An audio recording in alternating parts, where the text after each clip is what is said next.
رسول بہت سے معاملات میں تمہاری مانے تو تم مشکلات میں پڑ جاؤ گے. لہذا اگر تم مشکلات سے نکلنا چاہتے ہو تو کیا کرو؟ رسول کی اطاعت کرو. یعنی اللہ اکبر، قرآن مجید کا اسلوب ہے. قرآن مجید ہر بات کو ہماری عقل کو جھنجھوڑتے ہوئے اور لاجیکلی ہمیں سمجھایا جاتا ہے. کیسے؟ رسول ایک ہے کہ نہیں؟ تم تو بہت سارے ہو. اگر رسول تمہیں اختیار دے دے اور تم منقسم ہو جاؤ، اب بتاؤ رسول کس کی بات کو مانے گا؟ ایک کی بات کو مانے گا تو دوسرا ناراض ہو جائے گا.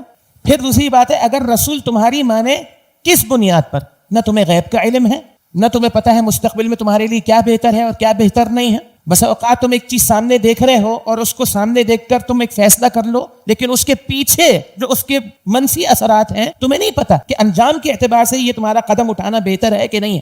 ہاں، ان تمام باتوں کو اگر تم رسول پر پرکھو نا تو رسول ما ينطق عن الهوى، رسول اللہ کی طرف سے بات کرتے ہیں اور جو بھی تمہیں حکم دیتے ہیں وہ اللہ کی طرف سے، اور اللہ جانتا ہے تمہارے لیے کس میں بہتری ہے اور کس میں تمہاری بہتری نہیں ہے. لہذا اللہ تمہاری عقلوں کا خالق ہے. جس عقل کو بنیاد بنا کر تم عقل کے خالق کے سامنے آ کے کھڑے ہو جاتے ہو، یعنی تم اپنی عقل سے سوچتے نہیں کہ کیسے مخلوق کی بنیاد پر خالق کے سامنے کھڑا ہوا جا سکتا ہے. آری باسم، تم چیلنج کیسے کر سکتے ہو؟ لہذا تمہاری بھلائی اسی میں ہے. اللہ اکبر، قرآن مجید میں اس اسلوب کو اس انداز سے اختیار کیا گیا کہ یرید اللہ بکم اليسر ولا یرید بکم العسر. اللہ آسانی چاہتا ہے، اللہ تمہیں تنگی اور مشقت میں ڈالنا نہیں چاہتا. رسول اللہ کی صفت یہ بیان کی گئی کہ عزیز علیہ ما عنتم، تمہیں کوئی تکلیف پہنچتی ہے نا تو سب سے پہلے وہ رسول اللہ پر بھاری پڑتی، تمہیں بعد میں پہنچ رہی ہے. پہلے اس تکلیف کا احساس اللہ کے پیغمبر کو ہوتا ہے. لہذا جب بھی اللہ کے پیغمبر کو اختیار دیا گیا، اللہ کے پیغمبر نے امت کے لیے اس معاملے کو اختیار کیا جس میں امت کے لیے آسانی. لہذا تم اس چیز کو قبول کر لو. اللہ اس کے رسول نے جو بھی تمہیں حکم دیا ہے اس کی دو اساس، اس کو نوٹ کر لیں، اس کی دو اساس ہے. ایک تو وہ آسانی پر مبنی.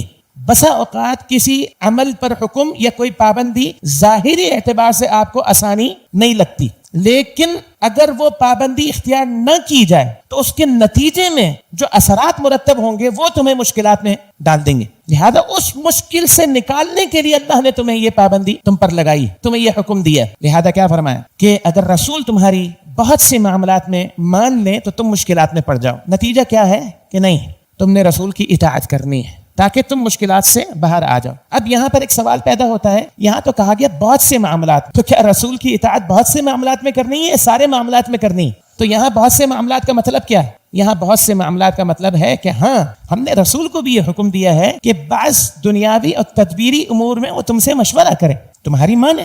لیکن ایسا نہیں ہو سکتا کہ زیادہ تر معاملات میں رسول تمہاری مانے. ہاں، کچھ معاملات ایسے ہوں گے تم رسول کو مشورہ دو گے، دنیا کے متعلق تدبیری معاملات سے ریلیٹ ہوں گے، رسول تمہاری بات مانیں گے. اور اللہ کے پیغمبر کی سیرت طیبہ اس بات پر شاہد ہے. بہت سے معاملات میں اللہ کے پیغمبر نے صحابہ صحابیات کے مشوروں پر عمل کیا ہے، آپ کی بات کو مانا ہے.